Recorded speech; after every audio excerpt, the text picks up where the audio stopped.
Chapter 3. When the debt began. If the exile repaid 490 years of ignored Sabbath years, then the question naturally follows, when did that debt begin? Scripture does not record a single moment when Israel officially abandoned the land's Sabbath. There is no proclamation, no rebellion seen, and no decree canceling the command. Instead, the neglect appears to have begun gradually, quietly, and then became permanent. To find the beginning of the debt, we must work backward from what Scripture clearly establishes. Jerusalem was destroyed by Babylon in 586 BC. Scripture tells us that this destruction marked the enforcement of 70 years of land rest, repaying 70 missed Sabbath years. Counting backward 490 years from 586 BC brings us to approximately 1076 BC. This date places the beginning of Sabbath year neglect in the late period of the Judges.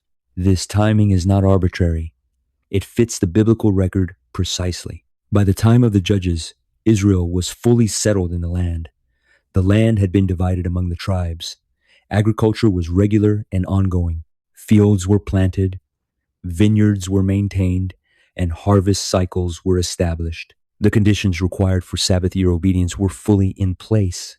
At the same time, the book of Judges describes a nation with no centralized authority enforcing God's law. In those days, there was no king in Israel. Every man did that which was right in his own eyes. Judges 21:25, KJV. This verse does not merely describe moral chaos. It describes the absence of national enforcement. Without leadership committed to the law, covenant commands that required collective obedience, such as a nationwide agricultural shutdown every 7th year, would have been easy to ignore and difficult to restore once broken. The neglect likely began small. One tribe postpones rest, another follows.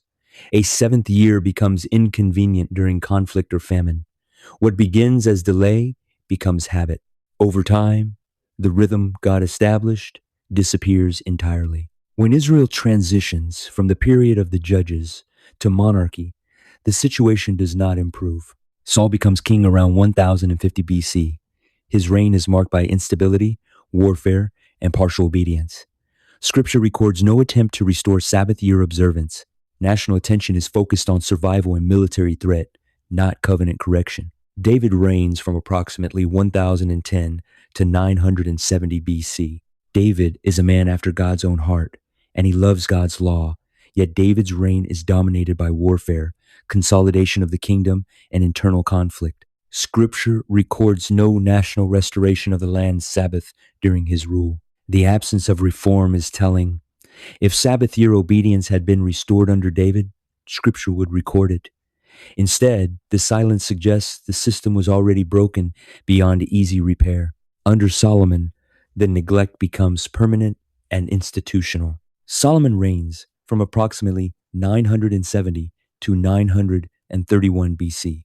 His kingdom is marked by peace, prosperity, and expansion.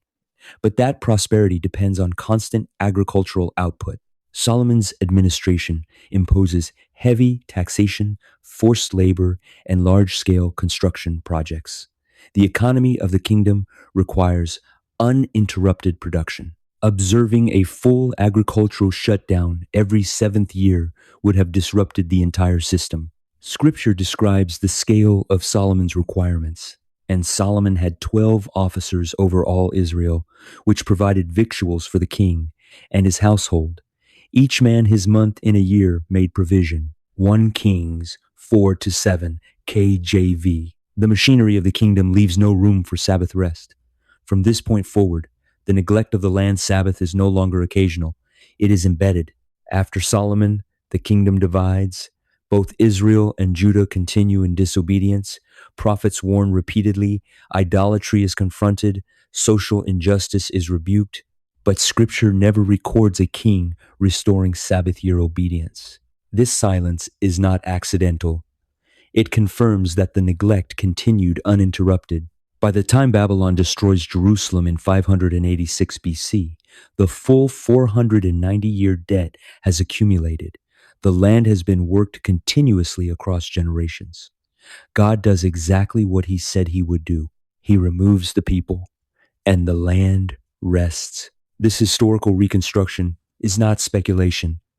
It is the only timeline that fits all the data Scripture gives us. It accounts for the length of the exile, the covenant warnings, and Daniel's understanding of the judgment. The debt did not begin with a king. It began when there was no king.